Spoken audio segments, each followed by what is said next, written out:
अमरावती जिले में विविध विकास कार्यों का जिले की पालक मंत्री यशोमती ठाकुर ने भूमि पूजन किया।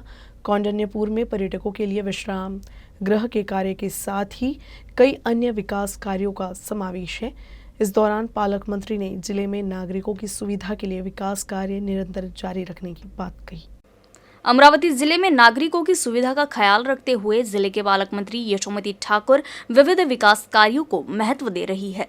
जिले में एक और विभिन्न बुनियादी ढांचा अंतर्गत कार्य पूरे किए जा रहे हैं, वहीं कई नए कार्य शुरू किए जा रहे हैं। पालक मंत्री ने विविध विकास कार्यों का भूमि पूजन किया, जिसमें यवली अड़गांव मोजरी वरहा स्टेट हाईवे के लिए लगभग 4 करोड़ 5 लाख रुपए 70 लाख की लागत से तिवसा स्पोर्ट्स कॉम्प्लेक्स में मल्टीपर्पज हॉल, इसी तरह 68 लाख रुपए की निधि कौंडिन्यपुर में पर्यटकों के विश्राम गृह, शिंदवाड़ी में जिला परिषद स्कूल के क्लास काम के लिए भी निधि प्रदान किया गया है। साथ ही 85 लाख की निधि से बनने वाले अंजन सिंगी कौंडिन्यपुर मार्ग पर पुल का निर्माण और 69 लाख की निधि अंजनगांव मसदी मार्ग के लिए तलेगांव ठाकुर गांव में प्राथमिक स्वास्थ्य केंद्र, सार्वजनिक सभागृह और अन्य विकास कार्य का समावेश है। इस दौरान पालक मंत्री ने दुर्गवाड़ा, धारवाड़ा, अलवाड़ा ग्राम पंचायत भवन का लोकार्पण किया। पालक मंत्री ने कहा कि जिले में विकास के लिए निधि की कमी नहीं होने दी जाएगी और विकास कार्य निरंतर जारी रहेगा। मागच्या हे सरकार यायच्या आधीचे जे 5 वर्ष होते त्याच्यामध्ये कौंडिन्यपूर असो किंवा मग मोजरी विकास आराखडा असो किंवा पलगावचा आराखडा असो किंवा गाडगेबाबांचा आराखडा असो, एकही रुपया त्या ठिकाणी आम्हाला मिळालेला नाही। आता हे मागच्या 2 वर्षांमध्ये कोविड असल्यामुळेही पैसे त्या ठिकाणी नव्हते, पण परवाच्या दिवशी जी फायनान्स मिनिस्टरसोबत प्लॅनिंग मिनिस्टरसोबत जी बैठक झाली त्याच्यामध्ये त्यांनी प्रॉमिस केलेलं आहे की या मागच्या बजेटमध्येच त्यांनी अनाऊन्स केलं होतं, पण मार्चपर्यंत आत्ता जर पैसे दिले तर ते आपण वापरू शकणार नाही। त्याच्यामध्ये मार्चच्या बजेटमध्ये हे जे काही काम आहे या सगळ्या कामाला पूर्ण करण्यासाठी आपल्याला ते पैसे नक्कीच देणार आहे आणि विश्वास आहे की लवकरात लवकर हे झालं पाहिजे। तर पैसे येण्यावर आहे। कोविड जर नाही आला तर फटाफट होऊन जाईल, कोविड जर आला तर एखाद वेळेला थोडासा वेळ लागेल, पण हे कंप्लीट आत्ता आम्ही करणार आहोत आणि या 1-1.5-2 वर्षामध्ये हे कंप्लीट झालं पाहिजे अशी अपेक्षा आहे। अमरावती महानगर पालिका के आयुक्त डॉक्टर प्रवीण आष्टीकर ने शहर के छतरी तालाब, शिवटेकड़ी व वडाली तालाब के सौंदर्यीकरण के कार्यों का निरीक्षण किया। इस दौरान उन्होंने तालाबों के किनारे पाथवे और आसपास से बचे बाकी के कार्य को जल्द पूरा करने का निर्देश दिया है। अमरावती शहर में छतरी तालाब, शिवटेकड़ी व वडाली तालाब के सौंदर्यीकरण का कार्य किया जा रहा है। शहर में पर्यटन स्थल के रूप में इनका विकास करने के लिए मनपा प्रशासन द्वारा विशेष प्रयास किया जा रहा है। तालाब के किनारे sanitation house, food court, ticket house, गजेबो, compound wall, entrance, open gym, kids play area, horticulture आदि जैसे काम शामिल है, जिसमें सैनिटेशन हाउस और फूड कोर्ट का काम पूरा हो चुका है। मनपा आयुक्त डॉक्टर प्रवीण आष्टीकर ने सौंदर्यीकरण के कार्य का जायजा लिया। इस दौरान उन्होंने छोटे छोटे कार्यों को पूर्ण करने का निर्देश दिया। प्रवेश द्वार, सुरक्षा कक्ष और टिकट कक्ष का निर्माण कार्य पूरा कर लिया गया है। इस क्षेत्र में पार्किंग की व्यवस्था की गई है। मनपा आयुक्त ने पूरे कार्य का निरीक्षण किया और कार्य को तेजी से पूरा करने तथा अमरावती के नागरिकों को पर्यटन स्थल उपलब्ध कराने के निर्देश दिए। ठेकेदार को तुरंत साइट पर एक सुरक्षा गार्ड नियुक्त करना चाहिए। मार्ग को सुशोभित करने वाली लाइटें लगाकर इस कार्य को तत्काल पूरा किया जाए। सौंदर्यीकरण से ये पर्यटन स्थल बढ़ जाएगा और शाम के वक्त नागरिक यहाँ घूमने आ सकते हैं। मनपा आयुक्त डॉक्टर प्रवीण आष्टीकर ने कहा कि कार्य में आ रही समस्याओं का समाधान कर परियोजना को तत्काल पूरा किया जाए। इस मौके पर पार्षद ऋषि खत्री और सुनील राणा से विस्तृत चर्चा हुई। मनपा आयुक्त ने शिवटेकड़ी का दौरा किया। शिवटेकड़ी में मनपा द्वारा कई परियोजनाओं को क्रियान्वित किया गया है। शिवटेकड़ी में बड़ी संख्या में पेड़ लगाए गए हैं और इसकी वर्तमान स्थिति का निरीक्षण किया गया है। नए पेड़ कहाँ लगाए जा सकते हैं, इसकी योजना बनाने का भी निर्णय लिया गया। शिवटेकड़ी में बड़ी संख्या में पर्यटक आ सकते हैं। इस पहाड़ी को विकसित किया गया है और मनपा आयुक्त ने इसमें और काम करने की इच्छा जताई है। आज शिवटेकड़ी अमरावती शहर के मुख्य आकर्षणों में से एक है। अमरावती मनपा के साथ साथ सरकार के धन से इस स्थान पर बड़े पैमाने पर विकास किया गया है। शिव सृष्टि बनने के बाद इस पहाड़ी का महत्व और बढ़ जाएगा। क्षेत्र को हरा भरा रखने का हर संभव प्रयास किया जाए। शिवटेकड़ी के सौंदर्यीकरण का कार्य प्रगति पर है और पहाड़ी के दिल को आकर्षक ढंग से सजाया गया है। ताजी हवा प्राप्त करने के उद्देश्य से इस पहाड़ी पर कई नागरिक आते हैं। पहाड़ी को सुंदर बनाने और बनाए रखने की जिम्मेदारी नगर निगम की है। मनपा आयुक्त ने किए गए कार्यों की सराहना करते हुए कहा कि इस पहाड़ी के आगे विकास के लिए पहल की जाएगी। शिवटेकड़ी की शोभा दिन ब दिन बढ़ती ही जा रही है। महाराष्ट्र विधानसभा से 12 भाजपा विधायकों को 1 साल के लिए निलंबित किए जाने के मामले में सुप्रीम कोर्ट ने शुक्रवार को अपना फैसला सुनाया। सुप्रीम कोर्ट ने भाजपा के 12 विधायकों के निलंबन के फैसले को रद्द कर दिया है। इस फैसले से राज्य की महाविकास आघाड़ी सरकार को बड़ा झटका लगा है। महाराष्ट्र विधानसभा से 12 भाजपा विधायकों को 1 साल के लिए निलंबित किए जाने के मामले में सुप्रीम कोर्ट ने अपना फैसला सुनाया। विधानसभा के पीठासीन अधिकारी के साथ कथित दुर्व्यवहार के मामले में ये कार्रवाई की गई थी। इस मामले की सुनवाई करते हुए सुप्रीम कोर्ट ने कहा कि ये निर्णय लोकतंत्र के लिए खतरा है। Justice A.M. खानविलकर की अध्यक्षता वाली पीठ ने राज्य के वकील ए सुंदरम से सत्र की अवधि से आगे निलंबन की तार्किकता के बारे में कड़े सवाल किए। विधायकों द्वारा निलंबन कार्रवाई के खिलाफ दायर याचिका पर सुनवाई के दौरान सुप्रीम कोर्ट ने कहा कि निलंबन के पीछे कोई वाजिब और ठोस कारण होना चाहिए। सुप्रीम कोर्ट ने कहा कि 1 वर्ष के लिए निलंबन का निर्णय तर्कहीन है, क्योंकि संबंधित निर्वाचन क्षेत्र को 6 महीने से अधिक समय के लिए प्रतिनिधित्व से वंचित नहीं किया जा सकता। मामले में सुनवाई करते हुए कहा कि ये लोकतंत्र के लिए खतरा है। सुनवाई के दौरान कहा कि सदन संविधान और मौलिक अधिकारों द्वारा शासित है। अगर 6 महीने के अंदर किसी पद को भरने का वैधानिक दायित्व है तो इसके आगे कोई भी चीज असंवैधानिक है। बता दें कि पिछले साल 5 जुलाई 2021 को मानसून सत्र के दौरान सदन से एक साथ भाजपा के 12 विधायकों को निलंबित कर दिया गया था। इन विधायकों में वांद्रे पश्चिम के विधायक आशीष शेलार, औसा के विधायक अभिमन्यु पवार, जामनेर के गिरीश महाजन, विलेपार्ले के पराग अलवनी, कांदिवली पूर्व के अतुल भातखलकर, जामोद जलगांव के संजय कुटे, चारकोप के योगेश सागर, मूर्तिजापुर के हरीश पिंपले, सिंदखेड़ के जयकुमार रावल, मार्शेरस के राम सातपुते, बदनपुर जालना के नारायण कुचे और चिमुर के बंटी भांगड़िया शामिल थे। अब सुप्रीम कोर्ट के इस फैसले से इन विधायकों को बड़ी राहत मिली है। वहीं इस फैसले से राज्य सरकार को बड़ा झटका लगा है। सुप्रीम कोर्ट के 12 विधायकों का निलंबन रद्द करने के फैसले पर प्रतिक्रिया देते हुए बडनेरा विधायक रवि राणा ने ठाकरे सरकार की आलोचना की है। ठाकरे सरकार ने 12 विधायकों को निलंबित कर लोकतंत्र की हत्या की थी, लेकिन सुप्रीम कोर्ट का फैसला लोकतंत्र और न्याय के अनुकूल है। विधायक रवि राणा का कहना है कि महाराष्ट्र के लिए दुर्भाग्यपूर्ण है। 12 MLAचं निलंबन करून ठाकरे सरकारने लोकशाहीची हत्या केली होती आणि 1 वर्षासाठी 12 आमदारांचं निलंबन हे त्या 12 आमदारांच्या मतदारसंघावर मोठा अन्याय होता। ज्या 12 आमदारांच्या मतदारसंघातले विकास रखडले होते, 12 आमदारांच्या मतदारसंघाच्या लोकांची लोकशाही पद्धतीने जो आवाज होता तो ठाकरे सरकारने दाबण्याचा प्रयत्न केला होता। त्यावर आदरणीय सुप्रीम कोर्टाने जो निर्णय दिलेला आहे तो अत्यंत लोकशाहीला पोषक असणारा निर्णय दिला आहे, लोकशाहीला न्याय मिळवून दिलेला आहे। अशा सुप्रीम कोर्टाचं मी मनापासून अभिनंदन करतो आणि ठाकरे सरकारवर जे ताशेरे उमटवले आहे सुप्रीम कोर्टाने ते खऱ्या अर्थाने महाराष्ट्राचं दुर्भाग्य आहे की वारंवार चुका ठाकरे सरकार करत आहे आणि त्यासाठी सुप्रीम कोर्टामध्ये जाऊन न्याय मागावं लागते। हे महाराष्ट्राचं दुर्भाग्य आहे। म्हणून ठाकरे सरकारला ही अद्दल या 12 आमदारांच्या माध्यमातून चांगली घडलेली आहे आणि त्यातून ठाकरे सरकारने सुधरावं ही महाराष्ट्र जनतेची मनापासून त्यांना विनंती आहे। दैनिक अमरावती मंडल और मातृभूमि के संपादक अनिल अग्रवाल को महाराष्ट्र के सर्वश्रेष्ठ और सबसे प्रतिष्ठित दर्पण पुरस्कार से सम्मानित किया गया। इस मौके पर राज्य की महिला एवं बाल विकास मंत्री और पालक मंत्री यशोमती ठाकुर भी मौजूद रहीं।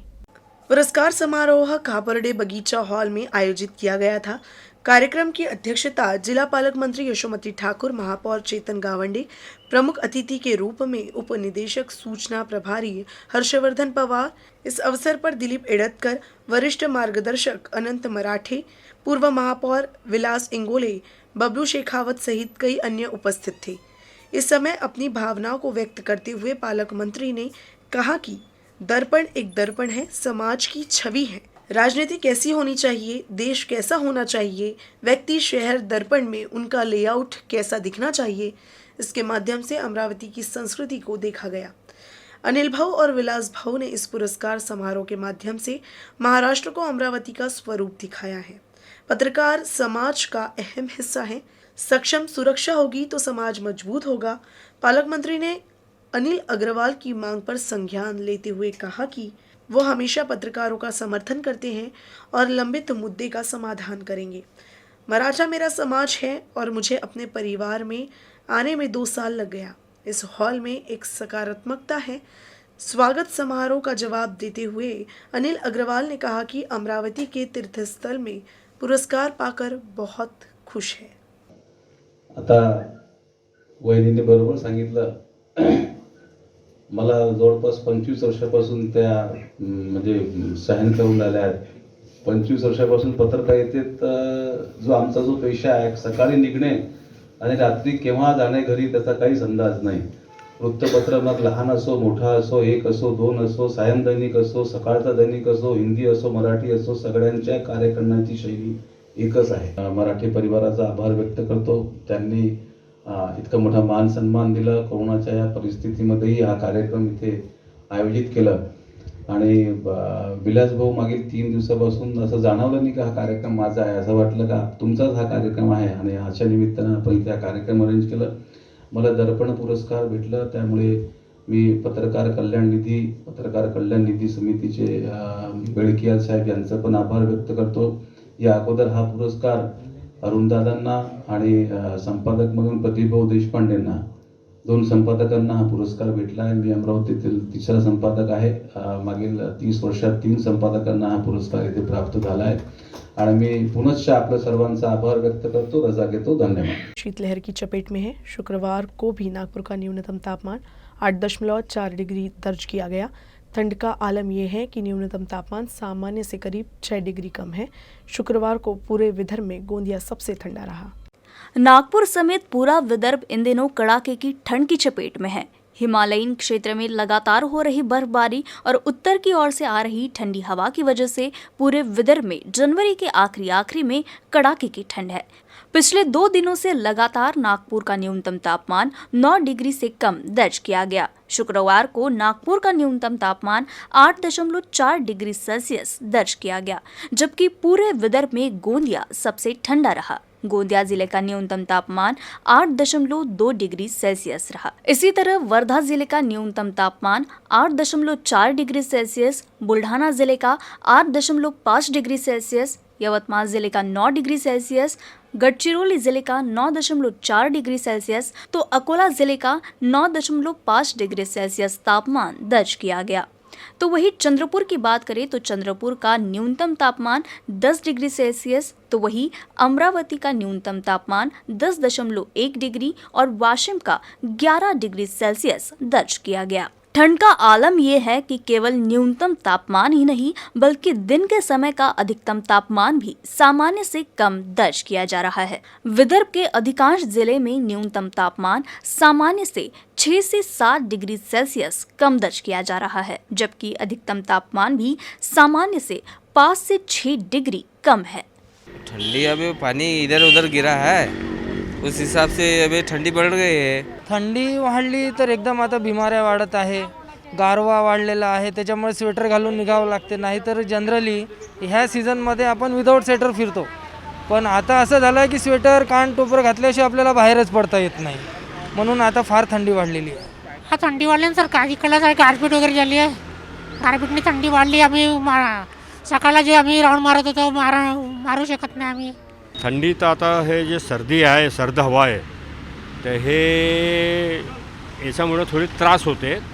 अमरावती में कोरोना के बढ़ते संक्रमण को देखते हुए जिला परिषद के स्वास्थ्य विभाग में 234 पद पर अस्थायी नियुक्ति के लिए विज्ञापन प्रकाशित किया गया है। इसके आवेदन के लिए केवल 2 दिन का समय दिया गया है, जिस पर युवा कांग्रेस की मांग है कि आवेदन की समय सीमा बढ़ाई जाए।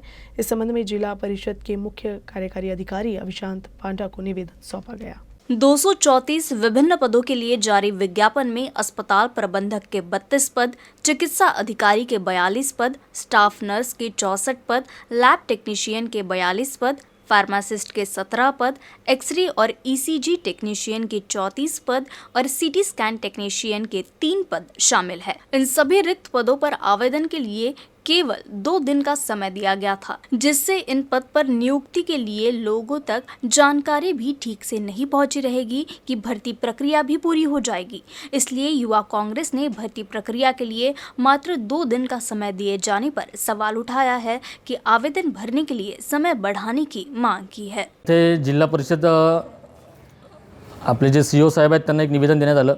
जिल्हा परिषद अंतर्गत आरोग्य विभागाअंतर्गत आणि कोविड-19च्या या वाढत्या प्रादुर्भावामुळं 234 जागांची जागा भरती इथे निघालेली आहे। तर या जागेमध्ये 234 जागांमध्ये वेगवेगळ्या प्रकारचे औषधी निर्माता, स्टाफ नर्स, वैद्यकीय अधीक्षक, MBBS झालेले डॉक्टर या सगळ्यांचे ते पदभरती आहे। पण या पदभरतींचा जो कालावधी आहे, हा कालावधी त्यांनी फॉर्म भरण्याचा फक्त 2 दिवसच दिलेला आहे। 2 दिवसात फॉर्म भरणार, त्यांचेच लोक फॉर्म भरणार आणि तेच लोक तिथे रुजू होणार, अशा पद्धतीची ही पदभरती ही अयोग्य पदभरती आहे। आणि जे नवीन लोक जे याच्यात फॉर्म भरून झाले त्यांना कळत नाही आहे की बा हे 2 दिवसात त्यांनी एकदम पेपरला न्यूज दिली आणि 2 दिवसात यांना फॉर्म सबमिट करायचे आहे। यासाठी एकदा पुन्हा CEOंना निवेदन देण्यात आलं। जर याची डेट जर यांनी वाढवली नाही तर युवक काँग्रेसच्या माध्यमातून आम्ही यांना आमच्या स्टाईलने धडा शिकवू एवढी त्यांना विनंती केली। राज्य में हाल ही में स्वास्थ्य विभाग में भर्ती प्रक्रिया में बड़ा हेरफेर सामने आया।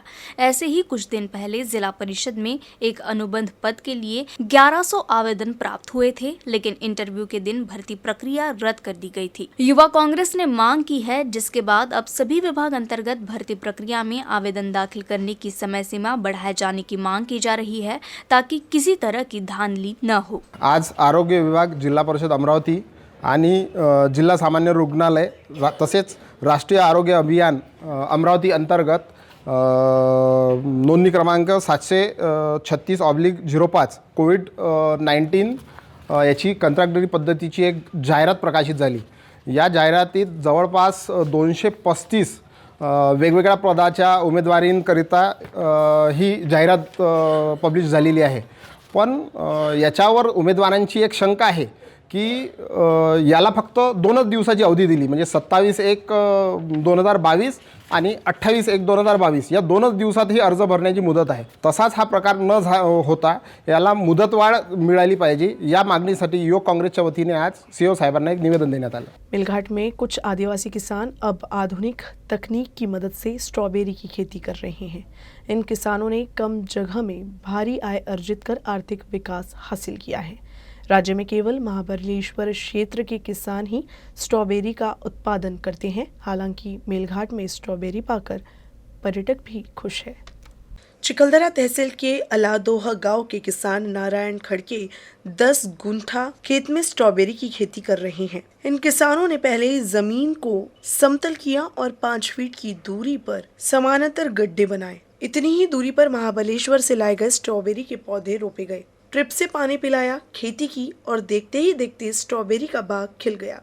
विशेष रूप से बिना रासायनिक खाद के घर में बनी गोबर की खाद का उपयोग किया गया। स्ट्रॉबेरी की नकदी फसल होती है और इसकी पैदावार अन्य की तुलना में अधिक होती है और यहाँ के स्ट्रॉबेरी का आकार महाबलेश्वर से भी बड़ा और मीठा होता है। मागील 6-7 वर्षापासून स्ट्रॉबेरीची शेती करत आहो। इतर पिकांपेक्षा स्ट्रॉबेरीच्या शेतीमध्ये 4-5 पटीनं जास्त नफा मिळतो आणि दरवर्षी मी 6 महिन्यात 1 ते 1.5 लाख रुपयाचा नफा कमवतो। श्री शिवाजी हार्टिकल्चर कॉलेज अमरावती के शोधकर्ताओं ने दिखाया है कि स्ट्रॉबेरी की खेती से क्षेत्र के आदिवासी किसानों की आर्थिक उन्नति हासिल की जा सकती है। कमी जागेतून त्यांना किमान 2 ते 3 लाख रुपये उत्पन्न मिळाले आणि हाच धागा पकडून तेथील शेतकरी स्वतःच्या खर्चाने, आता तर शासनाने त्यांना स्ट्रॉबेरी लागवडीसुद्धा अनुदान जाहीर केलेलं आहे, त्यामुळे शेतकरी तिथे भरपूर शेतकरी स्ट्रॉबेरीचे उत्पादन घेत आहे आणि जागेवर चिखलदरा हे पर्यटन क्षेत्र असल्यामुळे जागेवरच तिथे पर्यटक त्यांची स्ट्रॉबेरी विकत घेतात आणि त्यांना कमीत कमी जागेत कमीत कमी दिवसात 3 महिन्याचे हे पीक आहे फळास येत असल्यामुळे त्यांना जास्तीत जास्त उत्पन्न हे मिळत आहे। पर्यावरण के लिए मेलघाट आने वाले पर्यटक अब स्ट्रॉबेरी खरीदने की ओर रुख कर रहे हैं। आम के मीठे स्वाद वाली इस स्ट्रॉबेरी ने चिखलदरा आने वाले सैलानियों को मंत्रमुग्ध कर दिया है। पर्यटक महाबलेश्वर से भी बड़ी और ताजी स्ट्रॉबेरी ले रहे हैं।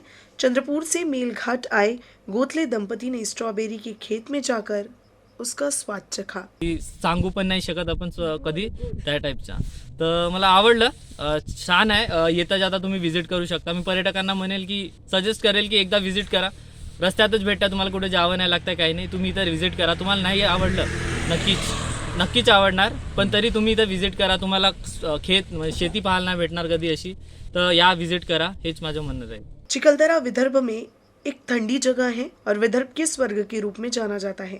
इस समय यहाँ का वातावरण गुलाबी रंग की ठंडक से महक उठता है। मेलघाट पर्यटन फिलहाल बंद होने के कारण यहाँ कम पर्यटक आ रहे हैं। अमरावती जिले के वरुड़ तहसील में ग्राम पंचायत के उप सरपंच सहित 7 सदस्य आमरण अनशन पर हैं। प्रदर्शनकारियों ने तत्कालीन ग्राम पंचायत सदस्यों और सरकारी अधिकारियों पर बड़े पैमाने पर घोटाला करने का आरोप लगाया है। 1 ते 7च्या मागण्या जर पूर्ण झाल्या नाही तर आम्ही भविष्यात आमरण उपोषण सोडणार नाही आणि त्या पण पूर्ण जर झाल्या नाही तर आम्ही इथे आत्मदहन करण्यास सुद्धा तयार आहोत। ह्या ज्या वरील आमच्या ज्या मागण्या 1 ते 7 ह्या जर पूर्ण झाल्या नाही तर आमचं आमरण उपोषण तर चालू आहेच। जर सरकारने ह्या मान्यता मान्य केल्या नाही तो इथं तहसीलच्या समोर आम्ही आत्मदहनाचा इशारा देत आहे। अमरावती जिले के दरियापुर तहसील के सबसे बड़े ग्राम पंचायत येवदा में विविध मुद्दों पर चर्चा के दौरान जमकर हंगामा हुआ। ग्राम सभा में बालासाहेब राउत को अध्यक्ष नियुक्त किया गया। वैसे हंगामेदार रही इस बैठक में विविध मुद्दों पर चर्चा के बाद बैठक के अंत में रमाबाई आंबेडकर हॉल के निर्माण के लिए एक समिति का गठन किया गया।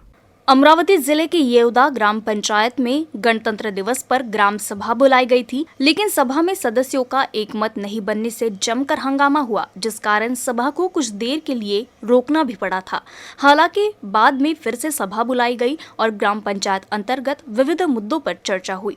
ग्राम पंचायत के अध्यक्ष पद पर बालासाहेब राउत की नियुक्ति के साथ सभा की कार्रवाई आगे बढ़ी। ग्राम पंचायत के सचिव खंडारे के छुट्टी पर चले जाने से डीएस टोली को सचिव नियुक्त किया गया है। बैठक की शुरुआत में प्रधानमंत्री आवास योजना के लाभार्थियों की सूची बढ़ी गई और विकास कार्यों की कार्य योजना तैयार करने और ग्रामीणों की समस्याओं पर भी चर्चा हुई। सभा के अंत में रमाबाई आंबेडकर हॉल में निर्माण के लिए एक समिति का गठन किया गया। प्रहार के प्रदीप वड़तकर ने विभिन्न मुद्दों पर ग्राम पंचायत प्रशासन पर अपनी नाराजगी जताई। सरपंच प्रतिभा माकोड़े, उप सरपंच मुजम्मिल जमादार, सदस्य सुयोग टोबरे, अमानुल्ला पठान, राजेश गानोरकर, रंजीत सालुंके व गांव के नागरिक रामेश्वर इंगले, पुरन मोहोड़, सूरज कैकाड़ी, राजेश मानकर, किसनराव सावले, नकुल सोनटक्के, मनोहर मोहोड़, श्याम ठाकरे, बालासाहेब वड़तकर मुख्य रूप से उपस्थित थे।